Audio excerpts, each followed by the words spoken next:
The message was sent by mistake, and in less than 10 minutes, Cade Merrick's entire life began to tilt off its axis.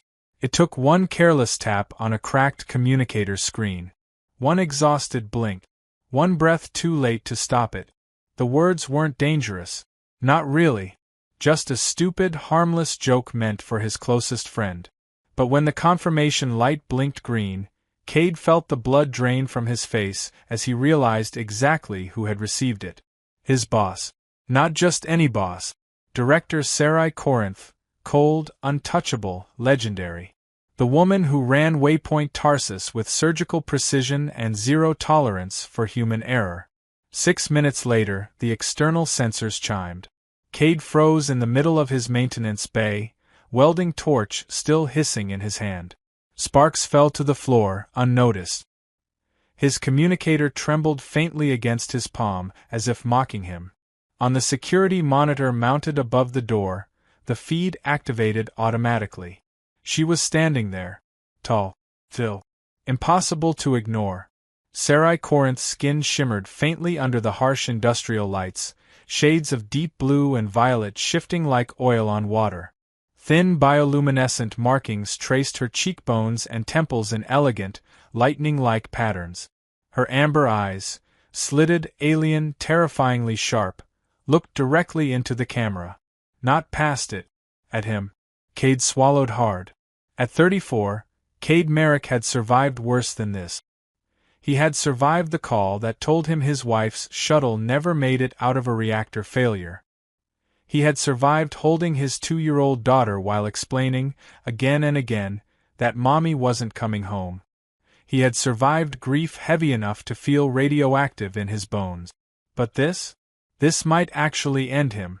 By day, Cade was a systems engineer in the lower hangars of Waypoint Tarsus, a deteriorating orbital refueling station perched on the edge of civilized space. By night, he was a single father trying to hold together a life that felt like it was always one cracked bolt away from collapse. His daughter, Bria, was 6 now. Old enough to ask questions that had no good answers. Young enough to still believe everything could be fixed if you tried hard enough. And now, because of one accidental message, everything he had built was about to be tested. The text replayed in his mind like a death sentence. She looked unreal in that meeting today. If my boss ever knew how fast my pulse jumps when she walks past my bay, I'd probably get spaced without a suit. It had been meant for Jace, his only real friend on the station. Another tech who understood long shifts, broken equipment, and worse jokes used to survive both. Instead, it had gone straight to the most feared administrator in 3 sectors. Cade paced the narrow bay, boots clanking against the metal floor. Tools lay scattered around a half-disassembled thruster assembly he no longer cared about. He dragged a hand through his hair, leaving streaks of grease across his forehead. Idiot. Absolute idiot, he muttered. The chime sounded again. A polite but unmistakable request to cycle the airlock. He considered pretending he wasn't there. Considered pulling the emergency override and venting himself into vacuum out of pure embarrassment. Then the inner door hissed. Cade forced his legs to move. When the door slid open, he stood there in oil-stained work clothes and ridiculous floral shorts, purchased weeks ago because they made Bria laugh, feeling about 12 years old. Sarai Corinth stood on the threshold. Up close, she was even more unsettling. Perfect posture. Controlled breathing. An aura of command that made the recycled air feel heavier. Her eyes flicked briefly around the bay, assessing everything in seconds. Then they returned to him. "Mr. Merrick," she said calmly. "Director Corinth, I'm so sorry," Cade rushed out. "That message wasn't meant for you. It was an accident. My communicator screen is cracked and She raised one slender hand. He stopped instantly. Her markings pulsed faintly, catching the flickering lights. For a long second she said nothing. Then, to his complete shock, the corner of her mouth curved upward. "You are correct," she said evenly. "I am, by most metrics, considered attractive." Cade's brain short-circuited. "I'm sorry. You also seem to believe your honesty would result in your termination, she continued. It will not. She paused, then added softer, relax. I did not come here to fire you. Cade let out a breath he hadn't realized he was holding. Then, why are you here? For the first time, something flickered across her expression, uncertainty. Because no one has ever spoken to me like that, she said quietly. Without an agenda. Before Cade could respond, a small voice drifted from the adjoining living space. Daddy? Bria peeked around the corner, clutching her worn stuffed bear. Her dark curls were wild from play. She stared openly at the tall, glowing woman with undisguised curiosity. Sarai followed Cade's gaze. You live here, she observed. Yes, Cade said, embarrassed. It's not much. Her eyes softened as she looked at the child. May I come in? Sarai asked. Cade nodded. That night, over terrible synthetic coffee in chipped mugs, something impossible began. Two people, both broken in different ways, stood at the edge of something neither had planned for. A single father drowning in responsibility. A powerful woman suffocating behind perfection. Neither of them knew it yet. But that wrong message had just opened a door the universe had been waiting years to unlock. The coffee was awful. Cade knew it. Sarai knew it. Even Bria, after taking one polite sip from her tiny cup, made a face and slid it away. But none of that mattered, because the silence around the small table felt heavier than any complaint about synthetic beans ever could. Sarai Corinth sat carefully on the cheap plastic chair, her tall frame folded into a space never designed for someone like her. The glow from her bioluminescent markings softened in the dim quarters, pulsing faintly as if reacting to the unfamiliar environment. The room smelled faintly of nutrient paste, recycled air, and crayons. It was cramped, cluttered, undeniably lived in. It wasn't an executive office, and that seemed to matter. You are raising her alone, Sarai said, watching Bria spread coloring sheets across the table. Cade nodded, keeping his hands busy at the small prep counter. He didn't trust his voice yet. My wife died 4 years ago. Shuttle reactor failure. Bria was too. He finally turned to face her. I'm doing my best. Some days that feels like enough. Other days, not so much. Sarai listened without interrupting. Not the way administrators listened, half-focused, already calculating responses, but with an intensity that felt almost unsettling. Her amber eyes never left his face. In Volante culture, she said slowly, offspring are raised by extended family units. No one does it alone. Well, Cade said with a weak smile, humans are really good at doing things the hard way. Something about that made her markings glow a fraction brighter. Bria slid her drawing across the table toward Sarai. This is you, she said matter-of-factly. Sarai blinked. Me? You're shiny, Bria explained. And tall. Like a space princess. Cade covered his mouth, mortified. Bria. I like it, Sarai said quietly. Thank you. She studied the drawing carefully, as if it were a priceless artifact. Cade felt something twist painfully in his chest. They talked for hours. Not about work. Not about station politics or performance metric. Cade told her about Nina, his wife. About how she laughed too loud and flew too fast and never believed in playing things safe. He talked about the silence that followed her death, about learning how to braid hair badly and cook meals a 6-year-old wouldn't throw away. Sarai listened. She told him about Volantha Prime. About cities grown into towering trees that glowed at night. About leaving home to prove herself in a galaxy that didn't quite trust her species yet. About how command was lonely in ways no one prepared you for. By the time Bria fell asleep on the couch, curled beneath Sarai's neatly folded jacket, the air between them had changed. You don't have to stay, Cade said softly. I want to, Sarai replied. That became the problem. Over the following weeks, her visits became frequent. Officially, she came to inspect systems, to verify schedules, to review reports. Unofficially, she stayed too long. Asked too many personal questions. Learned how Bria liked her stories told. Learned Cade's bad habits and quiet strength. And the station noticed. Whispers spread fast on Waypoint Tarsus. A director visiting lower decks after hours. A maintenance tech suddenly under attention. Old prejudices resurfaced, ugly and persistent. The board noticed next. 3 executives arrived unannounced. Meetings ran late. Doors closed. Voices rose. Cade learned the truth from an older tech who'd seen too much to care about gossip. "They're pressuring her," the man said quietly. "Saying you're a liability." That night, Cade didn't sleep. He watched Bria breathe, steady and warm, and thought about everything Sarai had already risked. The fruit she brought. The repairs fast-tracked. The way she defended him in meetings he wasn't allowed to attend. She was sacrificing herself. So he made a decision. The resignation was processed faster than he expected. By morning, his future on Waypoint Tarsus was over. He recorded a message for Sarai. Calm. Honest. Final. He didn't stay to watch her reaction. Weeks passed. Life moved on because it always does. Cade found work closer to the inner colonies. Better pay. Better schools. Bria laughed more. Slept better. He still thought of her. Every day. Then, one afternoon, his communicator chimed. Unknown sender. You still owe me coffee.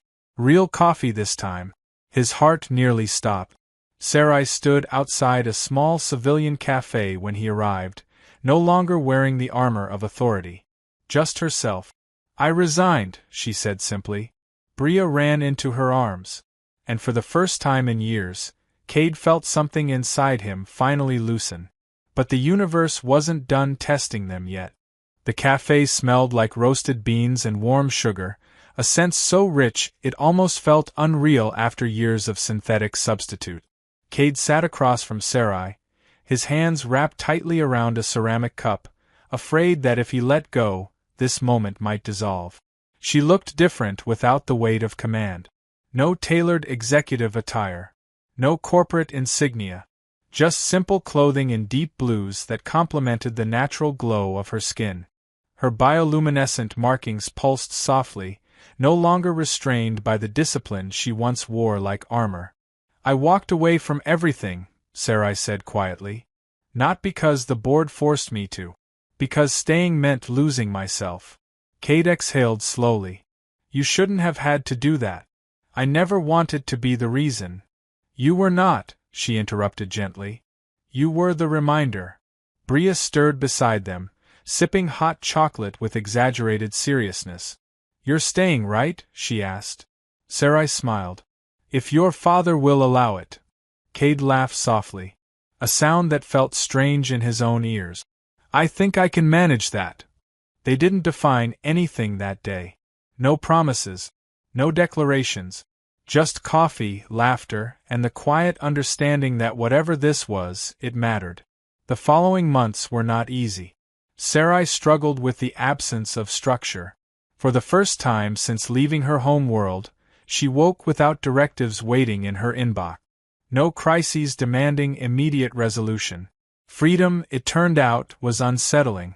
She found consulting work, enough to stay grounded, but it lacked the sharp edges of command. Cade saw the restlessness in her eyes. "You don't miss the power," he said one evening. She shook her head. "I miss the certainty. Power was just a byproduct." Bria became the bridge between them. She insisted Sarai attend school event, corrected her pronunciation with relentless honesty, dragged her into games she barely understood. Sarai learned patience in ways no leadership training could ever teach. But ghosts don't disappear quietly. Bria had nightmares. Cade had moments when grief resurfaced without warning. Sarai, raised in a culture where emotional restraint was survival, sometimes retreated behind silence. They argued. Not explosively. Carefully. About boundaries. About fear. About whether love could exist without replacing what had been lost. "I'm not asking you to forget her," Sarai said once, voice tight. "I'm asking you to let me exist beside her memory." Cade nodded, eyes burning. I'm trying. And he was. 6 months later, Sarai stood in Cade's maintenance bay again, hands clasped tightly. I need to ask you something, she said. And I need the truth. He listened.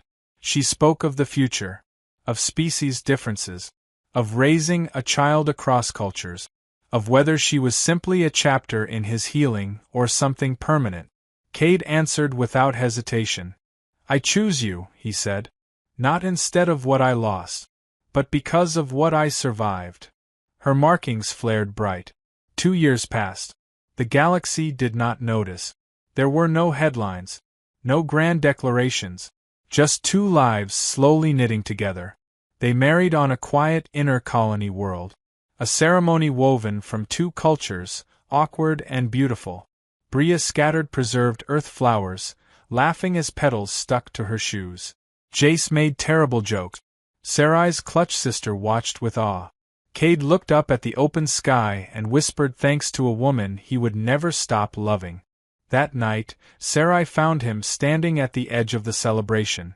All this, he said softly, from one wrong message. She smiled. The universe rarely announces its intentions clearly. Years later, Bria would ask how it all began. Cade would laugh and say, with a mistake. And Sarai would add, with the courage to answer it. The stars kept burning. The galaxy kept expanding. And somewhere between them, a family existed that shouldn't have, yet absolutely needed to. Life after the wedding didn't settle into perfection. It settled into reality. Sarai discovered that marriage did not come with clear protocols or efficiency metric. Cade learned that healing was not linear, even years later. And Bria, growing older and sharper by the day, learned that love could expand without erasing what came before. They moved into a slightly larger set of quarters overlooking a civilian promenade. It wasn't luxurious, but it had windows, real light cycles, and enough space for Bria to sprawl across the floor with school projects and half-finished inventions. Sarai took a permanent position as an interspecies logistics advisor. It paid less than her former role, but it allowed her something she had never possessed before: time. Time to attend school assemblies. Time to cook dinners that didn't involve nutrient packets. Time to learn how humans celebrated birthdays with far too much sugar. Cade returned to engineering with a renewed sense of purpose. He no longer worked simply to survive. He worked because he wanted to build something stable, something lasting. Still, shadows lingered. On quiet nights, Cade sometimes woke from dreams where alarms screamed and reactors failed and Nina's voice cut off mid-sentence. Sarai would feel the shift in his breathing before he spoke, her markings dimming as she placed a steady hand over his heart until it slowed. You don't have to carry it alone, she would whisper. And slowly, he stopped trying to. Bria struggled to.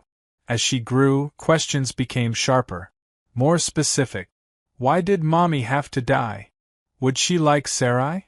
Is it okay that I love both?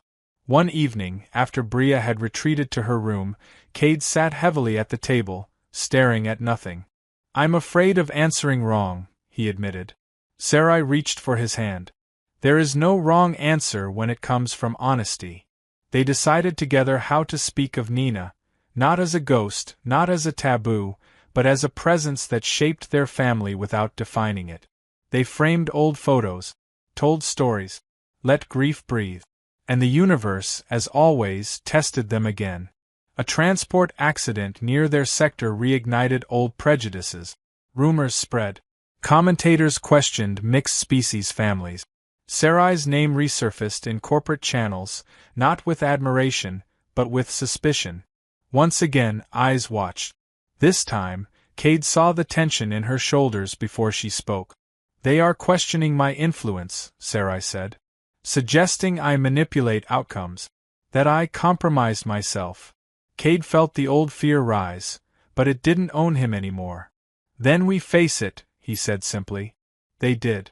Sarai spoke publicly, calmly dismantling every accusation. Cade stood beside her, not hidden in the background, but visible.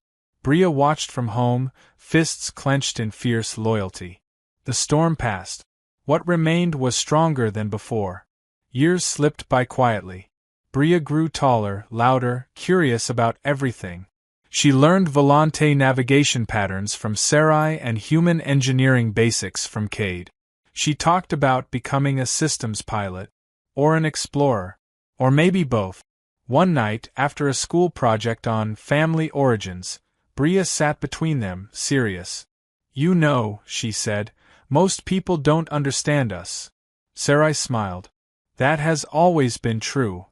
But that's okay," Bria continued. "We're still real." Cade felt his throat tighten. Later that evening, as Bria slept, Cade and Sarai stood by the window watching ships drift through the station's traffic lanes. "Do you ever regret it?" Cade asked quietly. "Leaving everything you built?" Sarai considered the question carefully. "I regret the years I believed survival meant isolation," she said. "But I do not regret choosing this." She turned to him. "You taught me something essential. That love is not a weakness in the system. It is the system." Cade smiled. Time continued its relentless, gentle march. And then, one day Bria left. Not far, just a training academy on a nearby colony, but the quarters felt impossibly quiet. Sarai stood in Bria's empty room longer than Cade expected. "She will come back," Cade said softly. "I know," Sarai replied. "But letting go still hurts." That night, they sat together in silence, hands intertwined, feeling the weight of years past and years yet to come. The message that started everything sat archived in Cade's old communicator, its cracked screen finally repaired but never replaced. A reminder of mistakes that became miracles, of doors opened instead of shut, and of a family forged not by perfection, but by choice. The years after Bria left for the academy moved differently. Slower in some ways, heavier in others. The quarters that once felt barely large enough now echoed with quiet. Cade found himself leaving lights on in rooms no one occupied anymore. Sarai noticed, but she didn't comment. Some habits didn't need correcting. They just needed time. Bria called often. Too often, some nights. She spoke about simulators and instructors, and how difficult Volante navigation theory actually was when tested under pressure. She laughed more than she complained, which Cade took as a good sign. "She's becoming herself," Sarai said after one call. "She always was," Cade replied. "We just gave her space." Life settled into a rhythm neither of them had expected years earlier. Cade advanced into senior engineering roles, mentoring younger techs who reminded him painfully of his old self, tired, uncertain, pretending not to care too much. Sarai transitioned into advisory work across multiple systems, respected not for authority, but for wisdom. They traveled when they could. Not grand adventures, just small colony worlds with open skies and markets that smelled like spice and rain. On one quiet moon, Cade found himself watching Sarai trace patterns in the dust absent-mindedly. "You still glow when you're happy," he said. She smiled. "So do you. Humans are just less obvious about it." There were hard moments too. Anniversaries of loss never stopped arriving. Cade still marked the day Nina died with silence. Sarai never intruded on that ritual. She simply stayed close, present, unmoving. One evening, years later, Cade finally spoke words he had never said aloud. "I used to be afraid that loving you meant betraying her." Sarai didn't respond immediately. Her markings dimmed slightly, a sign of careful thought. And now I understand that love isn't a finite resource," he said. "It expands. It adapts. It remembers." She reached for his hand. "Your mate shaped the man you are. That is not competition. That is legacy." Time, as always, continued forward. Bria graduated. She stood on the platform in a uniform that blended human design with Volante precision, confident and bright-eyed. When she scanned the crowd and spotted them, her smile widened. "My parents," she said proudly to anyone who would listen. Cade felt something crack open inside his chest, in the best way. That night, after the celebration ended and the station lights dimmed, Bria sat between them again, just like when she was small. You know, she said thoughtfully, most people don't have stories like ours. Sarai tilted her head. Is that a complaint? No, Bria said quickly. It's kind of amazing. She looked at Cade. That wrong message? He laughed. The worst mistake I ever made. And the best, Sarai added. Years passed. Bria left again, this time farther, commanding her first exploratory assignment.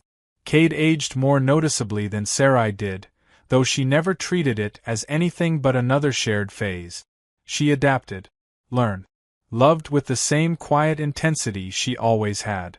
On a calm evening decades after that accidental message, Cade sat at the small table, holding the old communicator in his hands. The screen was outdated. The casing scuffed beyond recognition. But it still worked. Sarai watched him from across the room. Thinking about it again? She asked. About how close I came to deleting everything before you arrived, he admitted. She crossed the room and knelt beside him. You didn't. No, he said softly. I opened the door. Cade's hair had gone gray. His hands bore the marks of a lifetime of work.